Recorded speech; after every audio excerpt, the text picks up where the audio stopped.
इतिहास की किताबों में अकबर को उदार और सहिष्णु बताया गया, लेकिन यह छिपाया गया कि अकबर ने कई मंदिर तोड़े, उसने हिंदुओं के धर्मस्थल को मिटाने की कोशिश की।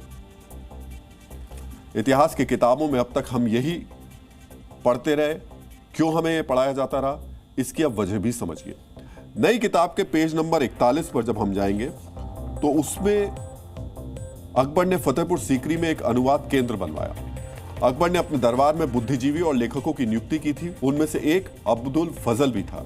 उसने अकबर की जीवनी लिखी। मित्रों, सोचिए, अकबर ने एक तरफ हथियार वाली सेना तैयार की थी, दूसरी तरफ अशरफियों के दम पर दिमाग वाली सेना भी तैयार की थी, बिल्कुल आज के प्रोपोगेंडा गैंग की तरह। इसी दिमाग वाली सेना ने अकबर को महान बताने वाली किताब लिखी और तथ्य बताए।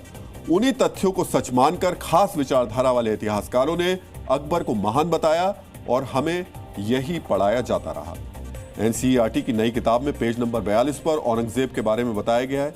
यहाँ यह तथ्य है कि कैसे औरंगजेब ने अपने भाई दारा शिकोह की हत्या करा दी। यह तथ्य आज हम सभी जानते हैं। किताब में पेज नंबर 44 पर विस्तार से बताया गया है कि औरंगजेब ने कैसे बनारस, मथुरा, सोमनाथ जैसे शहरों में मंदिरों को ध्वस्त कराया। सिर्फ हिंदू ही नहीं, जैन मंदिर और सिख गुरुद्वारों को भी औरंगजेब ने तोड़वा दिया। इतना ही नहीं, 1669 में उसने स्कूलों और मंदिरों को तोड़ने का आदेश दिया था।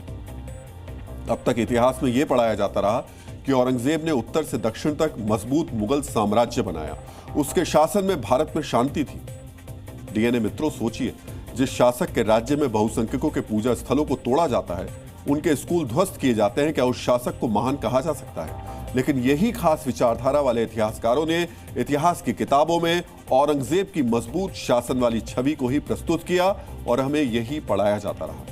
डीएनए मित्रों, एनसीईआरटी की नई पुस्तक में, ये जो मेरे हाथ में है, पेज नंबर 29 पर बताया गया है कि कैसे तेलुगु मुस्लिम नायकों ने राज्यों का संघ बनाकर मोहम्मद बिन तुगलक की मजबूत सेना को हराया और उसे वारंगल से बाहर किया। सोचिए, इन नायकों की संगठन क्षमता कैसी रही होगी कि उन्होंने 75 छोटे राज्यों को तुगलक के खिलाफ एकजुट किया। क्या इनकी संगठन क्षमता पर इतिहास में विस्तार से नहीं पढ़ाया जाना चाहिए था? मित्रों, आज तक मध्यकाल के वास्तुकला के नाम पर कुतुब मीनार, लाल किला और ताजमहल के बारे में ही जानकारी दी जाती है। मेरे हाथ में जो पुस्तक है उसमें पेज नंबर 31 पर कुंभलगढ़ के किले की जानकारी दी गई है। विस्तार से बताया गया है यह किला कितना मजबूत है और इसकी सुरक्षा के लिए 36 किलोमीटर लंबी दीवारें बनाई गई। क्या भारतीय स्थापत्य कला के इस प्रतीक के बारे में हमें विस्तार से नहीं पढ़ाया जाना चाहिए था? पुस्तक में पेज नंबर 31 पर ही विजयनगर साम्राज्य की जानकारी भी दी गई है। सोचिए, मध्यकाल के इतिहास के नाम पर आमतौर पर दिल्ली सल्तनत के बारे में ही पढ़ाया जाता रहा है। मुस्लिम शासकों की सैन्य उपलब्धियों की चर्चा होती रही है, लेकिन 14वीं सदी का विजयनगर साम्राज्य कितना समृद्ध था, उसकी जानकारी इस किताब में अब दी गई है। 16वीं सदी में कृष्णदेव राय के राज्य में दक्षिण का विजयनगर साम्राज्य कितना समृद्ध और उन्नत था, ये तथ्य एनसीईआरटी की किताब में अब विस्तार से पढ़ाए जाएंगे। किताब में बताया गया है कि सिर्फ विजयनगर साम्राज्य सैन्य तौर पर ही मजबूत नहीं था, यह सांस्कृतिक तौर पर भी समृद्ध था। राजा कृष्णदेव राय ने कैसे शासन के उच्च मानदंड बनाए और प्रजा की समृद्धि के लिए दूरदर्शी नीतियां बनाई, ये जानकारी भी अब इस नई किताब में है। मित्रों, सोचिए, अब तक हमें समृद्ध के नाम होने पर सिर्फ दिल्ली के मुस्लिम शासकों की कहानियां पढ़ाई और सुनाई जाती थी, लेकिन उसी दौरान दक्षिण में कितना विकसित राज्य हुआ करते थे और दिल्ली से भी ज्यादा विकसित होते थे, उन्नत होते थे, प्रजा हितैषी शासन होता था। इसकी जानकारी कभी विस्तार से इतिहास में नहीं दी गई। मित्रों, यहां हम आपको विशेष तौर पर इस किताब के पेज नंबर 35 में दर्ज तथ्यों के बारे में बताना चाहेंगे। पेज नंबर 35 पर बताया गया है कि पुर्तगाल से आए व्यापारियों ने विजयनगर साम्राज्य के बारे में क्या लिखा। इन व्यापारियों ने लिखा कि विजयनगर साम्राज्य रोम की तरह समृद्ध है। रोम की तरह ही यहां बड़े बड़े घर, उपवन, झील और तालाब थे। सोचिए, जिस रोम को पश्चिमी इतिहासकार विश्व की सबसे समृद्ध सभ्यताओं में मानते हैं, जिस रोम को विकास का मानदंड माना जाता है, पुर्तगाली व्यापारी लिखते हैं कि विजयनगर साम्राज्य वैसा ही था। सोचिए, कितना समृद्ध और उन्नत राज्य रहा होगा विजयनगर। क्या आज हमें अपने गौरवशाली अतीत को बेहतर समझने के लिए विजयनगर साम्राज्य की जानकारी विस्तार से पता नहीं होनी चाहिए थी? अफसोस, हमारी इतिहास की किताबों में अब तक जो समृद्धि का मानदंड है वो ताजमहल और लाल किले को ही बताया जाता रहा। विजयनगर के गौरवशाली इतिहास को फुटनोट की तरह दर्ज किया गया और उसकी पूरी जानकारी नहीं दी गई। मित्रों, अब तक इतिहास की किताबों में मुगलों को भारत का एक छत्र शासक बताया जाता रहा, लेकिन नई किताब में नए तथ्य हैं। बताया गया है कि मुगलों की अन्यायपूर्ण नीतियों के खिलाफ भारत भूमि पर असंतोष के सुर भी बुलंद हुए थे। पुस्तक के पेज नंबर 45 पर उन वीर और स्वतंत्रता प्रेमी भारतवंशियों की जानकारी है जिन्होंने मुगलों की अधीनता स्वीकार नहीं की। इनमें जाट, भील, गोंड और संथालों का विशेष तौर पर वर्णन है। सोचिए एक ऐसे स्वतंत्रता प्रेमी लोग थे जो मुगलों के खिलाफ खड़े हुए थे।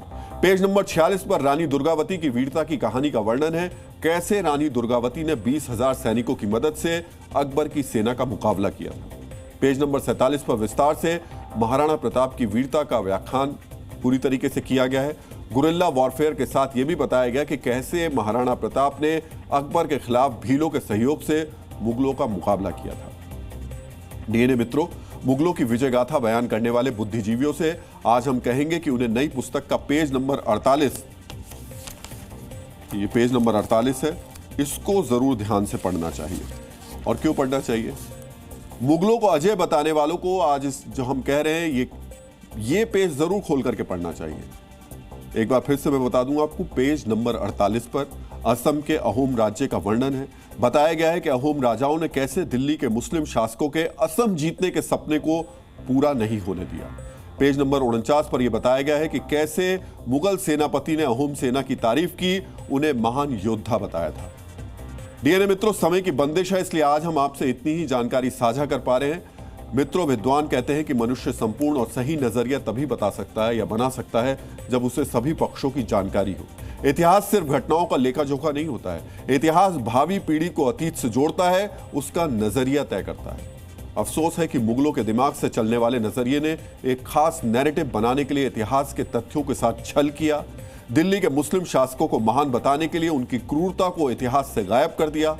वहीं भारतीय संस्कृति से जुड़े शासकों की वीरता, दूरदर्शी सोच और सहिष्णु नीतियों को भी इतिहास में कम जगह दी गई। ये इतिहास में एक खास विचारधारा की मिलावट थी। आज नए तथ्य इस मिलावट को खत्म कर रहे हैं। मित्रों, जरूरी है कि एक निर्दोष और सही दृष्टिकोण बनाने के लिए हम तथ्यों को सही तरीके से समझें। एनसीईआरटी की नई पुस्तक उसी तरफ एक नया कदम है।